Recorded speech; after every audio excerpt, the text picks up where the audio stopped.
Baby சாப்பிட மாட்டாங்களா? அப்போ இந்த 3 ஜூஸஸ் ட்ரை பண்ணி பாருங்க. பேபிஸ்க்கு ஹெல்த்தி வெயிட் கெயினுக்கும் ஹெல்ப்ஃபுல்லாக இருக்கும். வாங்க பார்க்கலாம். First juice carrot beetroot juice. இந்த ஜூஸ்க்கு பாதாம் ஊற வச்சு எடுத்துக்கோங்க. அப்புறம் ஸ்லைஸ் பண்ண கேரட், பீட்ரூட், அப்புறம் டேட்ஸ் இது எல்லாத்தையும் எடுத்துக்கோங்க.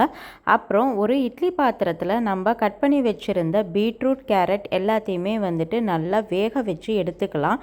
ஸோ வேக வச்சு எடுக்கும்போது நமக்கு ஜூஸ் பண்ணும்போதும் டேஸ்ட்டு நல்லாயிருக்கும். ஸோ நல்லா ஒரு 10 to 15 மினிட்ஸ் வேக வச்சு எடுத்துக்கிட்டிங்கன்னா இதெல்லாம் வெந்துடும். இப்போ பார்த்தீங்கன்னா நல்லாவே வெந்துருச்சு. இப்போ கேரட், பீட்ரூட் வெந்துருச்சு.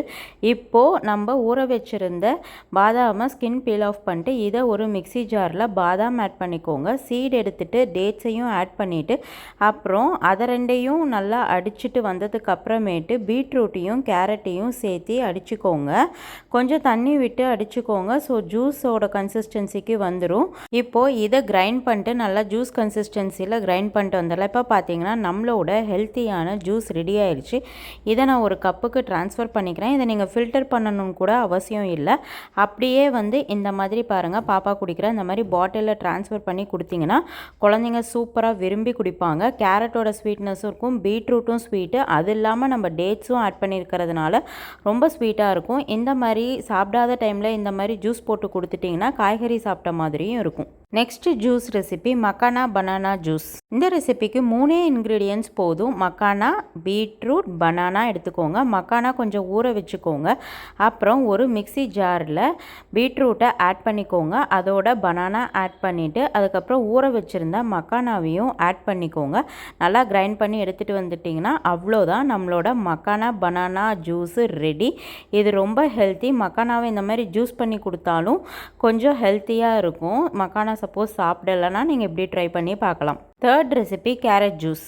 இந்த ரெசிபிக்கு கேரட், டேட்ஸு, பால் எடுத்திருக்கேன். 1+ இயர் பேபிஸாக இருந்தால் பால் ஆட் பண்ணிக்கோங்க. இல்லை 8+ மந்த்ஸ் பேபிஸாக இருந்ததுன்னா வாட்டர் ஆட் பண்ணி கொடுங்க. இப்போது ஒரு பேனில் வாட்டர் ஆட் பண்ணிக்கோங்க. அதோட கட் பண்ணி வச்சுருந்த கேரட்டை ஆட் பண்ணி நல்லா பாயில் பண்ணி எடுத்துக்கோங்க. ஒரு 5 மினிட்ஸ் நல்லா பாயில் ஆனதுக்கு அப்புறமேட்டு எடுத்துக்கோங்க. இப்போது ஒரு மிக்சி ஜாரில் நம்ம பாயில் பண்ணி வச்சுருந்த கேரட்டை ஆட் பண்ணிக்கோங்க தண்ணியோடவே. அப்புறம் ஊற வச்சுருந்த டேட்ஸையும் ஆட் பண்ணிக்கிட்டு பாலையும் ஆட் பண்ணிக்கோங்க. இந்த பிளேஸில் 8+ மந்த்ஸ் பேபிஸாக இருந்தால் வாட்டர் ஆட் பண்ணி நல்லா மிக்ஸ் பண்ணி எடுத்துக்கோங்க. நம்மளோட ஹெல்த்தியான கேரட் ஜூஸ் ரெடி. இதில் டேட்ஸ் போட்டிருக்கிறதுனால இன்னும் ஸ்வீட்னஸ் அதிகமாக இருக்கும். கண்டிப்பாக குழந்தைங்க விரும்பி சாப்பிடுவாங்க. நம்ம காய்கறி சாப்பிட்லன்னா இந்த மாதிரி ஆல்டர்னேட் ஜூஸஸ் கொடுத்து பாருங்கள். ஸோ காய்கறியும் சாப்பிட்ட மாதிரி இருக்கும். கண்டிப்பாக ட்ரை பண்ணி பாருங்கள். இந்த 3 ஜூஸஸ் உங்களுக்கு பிடிச்சிருந்ததுன்னா இந்த வீடியோவுக்கு லைக் பண்ணுங்கள், ஷேர் பண்ணுங்கள், சேனலுக்கு சப்ஸ்கிரைப் பண்ணுங்கள். அதே சமயம் இந்த ஜூஸஸில் உங்கள் குழந்தைங்களுக்கு எந்த ஜூஸ் பிடிச்சிருந்ததுன்னு கண்டிப்பாக கமெண்ட் செக்ஷனில் சொல்லுங்கள்.